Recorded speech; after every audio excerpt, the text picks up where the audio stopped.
Hello everyone, welcome back to Motorgraph World channel. I'm BK from Korea. Today I have a very special car with me. This is Hyundai Elantra N-Line Cup Car. This is not a normal Elantra N-Line that you can buy in the showroom, but this is specially designed for the amateur racing season that is going to be held in Korea. So today we're gonna talk about what's different from the stock Elantra N-Line and how it drives on the track.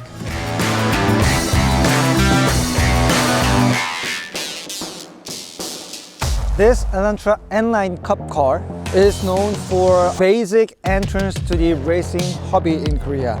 And actually this car has a long history going back to 2003. At that time, Hyundai started their own one-make race series with the Hyundai Getz. And after that, they invented Avante bases, which is known as Elantra in overall market. So they continued the Elantra one-make race series since 2011, and this is third generation of their one-make race series car. So let's find out what's different from the stock Elantra N-Line version. First, you can find a red tow hook on the front bumper. In case of emergency on the track, that tow is used for towing truck, and that's also located in the rear bumper as well. Another big change in the hardware spec is this tire and wheels. Tire is provided by the Hankook tire. The brand is Ventus RS4 and the size is 225/40 by 18 inch. You may know that the original equipped tire is 235/40/18, but this race version is a little bit narrower than the stock tire. That is because the 235 of this beefy race version of the RS4 has some issue with the contact between the shoulder and the fender, so they made it a little bit smaller diameter, but still this sticky compound will give you much better traction and grip on cornering and braking. And the wheels, it's provided from the ASA. It has the same diameter as 18 inch, but it's about 3 kilograms lighter than stock wheel. And inside the wheel, this bigger loader comes as the brake upgrade option when you purchase the original N-Line version. So that means it gives you the bigger disc and bigger caliper. And for this race version, they have a specially designed racing pad, which is provided by the WinMax. Interestingly, they still use the same stock N-Line suspension for the race use, because this car is not solely used for the race, but it is designed to use on daily basis on a street. So in order to compromise those ride comfort on the street and handling ability on track, they are not changing the stock N-Line version. But in fact, the original N-Line spec suspension is quite hard damped, so I think it will give quite satisfying results on a racetrack. Well, we will need to check out later. And the rear side, there is a very special spoiler popping at the 300 kilometers per hour. That's for kidding. The final touch of this cup car is this new muffler system. This muffler will give you about 5 to 6 horsepower gain, and it has a little bit bigger sound, but still it's quite acceptable for the road use. So it has a very good compromise between the on-road driving and the trackside driving. I know you guys may be surprised by seeing that all the interior trims are placed at the right position. This is because the concept of this cup car is quite different from other cup cars like Porsche cup car or a Ferrari cup car. Those cup cars are real race cars, and those are designed to use only on the racetrack. But this Elantra cup car, as mentioned earlier, this car is also used for the daily drive for normal customers. So all the trims are not removed and they are staying where they should be, including this audio system and this air conditioning system and even ventilated seat button.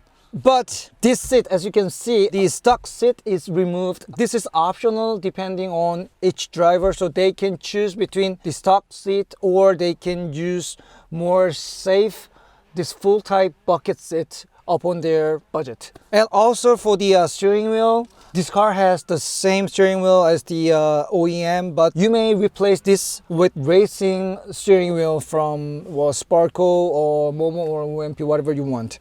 Basically, there are two powertrains for Elantra N-Line, 6-speed manual and 7-speed dual clutch. But for this sprint race that's held in Korea, you need to select this 6-speed manual only. If you have 7-speed dual clutch transmission, then you may not attend this sprint race, but you may attend on time trial race. Another safety gear in this interior is this fire extinguisher, which is located just in front of the passenger seat. And at the rear, this is 4-point roll cage systems. The benefit of this roll cage design is that you don't need to drill on any surface of your cars. They are using all the originally drilled holes. So when you are done with the race series, you can basically go back to original condition of your pure chassis without any extra holes. Once you turn on this camera button, then basically you have the real-time rear view digitalized camera vision, which gives you a feel of like a GT3 race car. So let's compare this car against this normal Elantra with 1.6 NA engine. The basic Elantra model also feels like it's very low planted. It has a very lower center of the gravity. But this Cup car, it has a little bit stiffer damper and much more sticky tires. So it feels like a totally different level of driving machine. Honestly, I don't have any complaint about this powertrain. 1.6 liter turbo engine is magnificent. Yeah, it's a very small engine and it has 200 horsepower. It's for this modern standard, it's not that big number, but still you can achieve quite a lot of things. At 6,000 RPM, 1/3 gear, it marks about 125 kilometers per hour. So that means that this gear ratio is quite short and aggressive. 4th gear, about 166 on 6,000 RPM. So this means that you need to have a quite busy shifting during this track drive.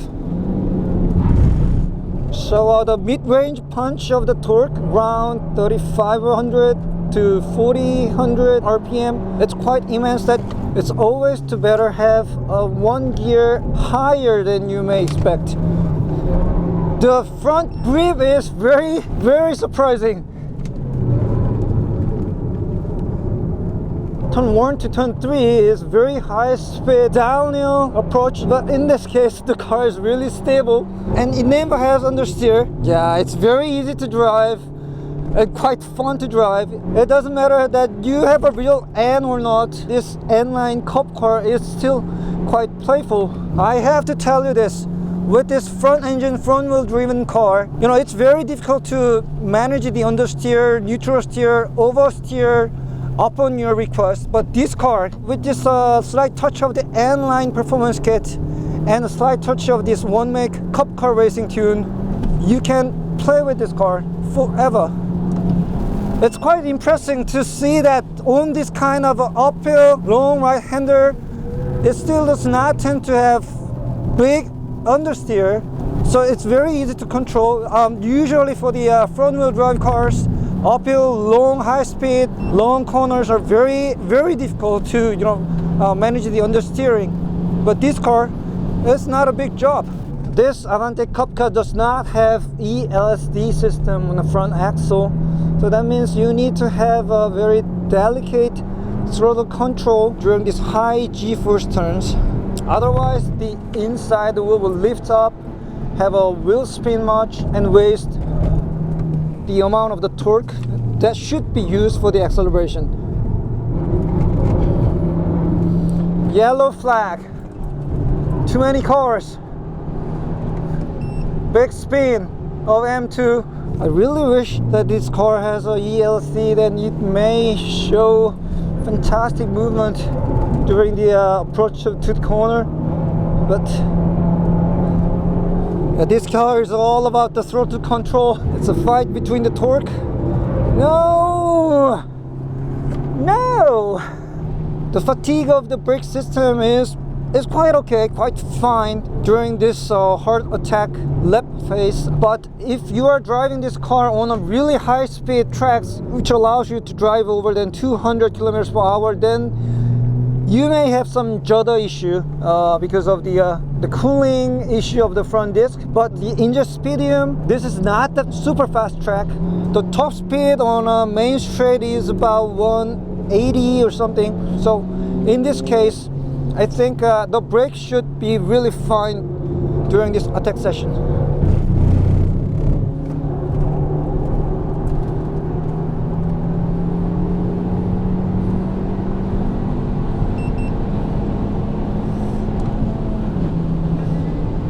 If this car was equipped with the ELSD, then I'm pretty sure that this car would be quite faster than current setting.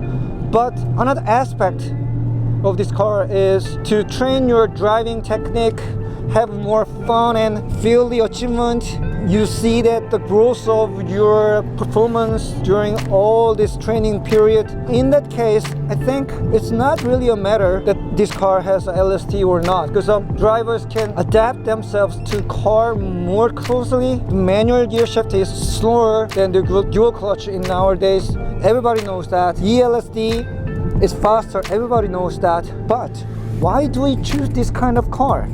This is for fun, and for fun you can still train much more with this less aided car, more simple car spec.